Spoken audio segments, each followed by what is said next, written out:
Okay, welcome viewers. Today we are going to quickly brush over the problems in the Polygon test, the Unit 8 test, and just kind of go over them, make sure no one has any questions, and bless you. And you could watch this and it will help you get ready for your retake. Okay, so number one has 3 parts. It asks you the name of the polygon, and there's a drop down. Hold on. I always forget this. But I'm gonna need it. It's for Liam. Such a great suggestion. Okay. So it has a drop down menu here. So you'll click on the name of the polygon. You'll also fill in the sum. And I would get out a piece of paper because you're gonna need to do some work and there's nowhere to do it on the slide. And then it says, if it is a regular polygon, what is the measure of just one interior angle? Does anyone have any questions on that? I feel like I really went over that multiple times in class last time. So if there are, I don't know, 7 sides, whatever, and it's a regular polygon, that means that all the angles are the same measure.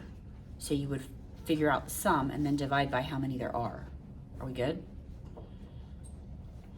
Okay. That's number 1. Number 2, now it says that polygon is shown below. Choose the correct answer. Okay, what is the name of the polygon? Just like the last problem. What's the sum of the, now it says exterior angles, and that's different. We went over that last class. If you are watching this and you are trying to get ready for your retake, watch the previous video, the Polygon review day, to help you go over that. If it's a regular polygon, what's the measure of just one exterior angle? It's the same concept as finding the measure of one interior angle. And if you need help with that, you can go back and watch the Polygon review video from last class. If you got a question, speak up. Okay, this section, this is slide number 3. It says to state the most specific name for each figure. And it's a drag and drop. So it looks like that.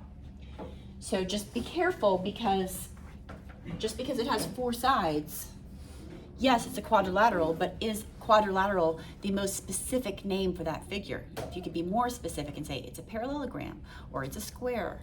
Does anyone have questions on that? Okay.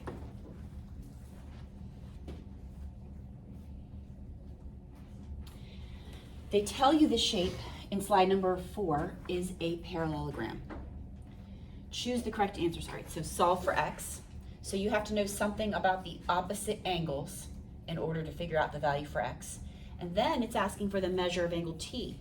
So now you also have to know some information about the consecutive angles. Good?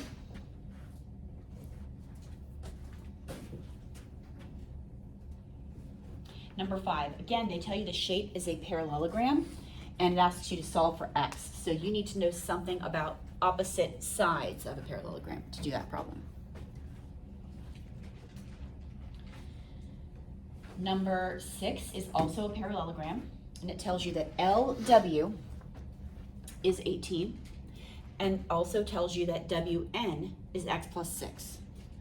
So they give you information and it's not on the diagram, so you kind of have to either draw it on a piece of paper, put the information on the diagram, sometimes that's helpful if you don't know what to do, and then solve for x. So you need to know something about the diagonals in parallelograms for this problem.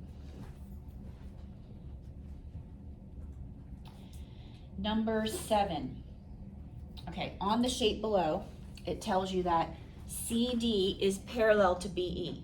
So that's information that's not on the diagram. Sometimes the information's on the diagram. Like last class, we had a trapezoid that had 2 those red triangles on the line, so we knew they were telling us the lines are parallel. Here they're telling us the lines are parallel, but just not on the diagram up here, okay? And CB is congruent to DE. That is actually marked on the diagram. The length of the diagonals are given below. Choose the correct answers from the drop-down menu. So CE is a diagonal, and that's equal to 21. and BD is 4x plus 9. So you have to know something about the relationship between those two diagonals in a, did it say, well, can't tell you the name of the figure because that's what it's asking. What is the most specific name for this shape? So you'll find that and then you'll solve for x. So in order to solve for x, you need to be able to write an equation. And to write the equation, you have to know something about the lengths of the diagonals in this type of figure. Good?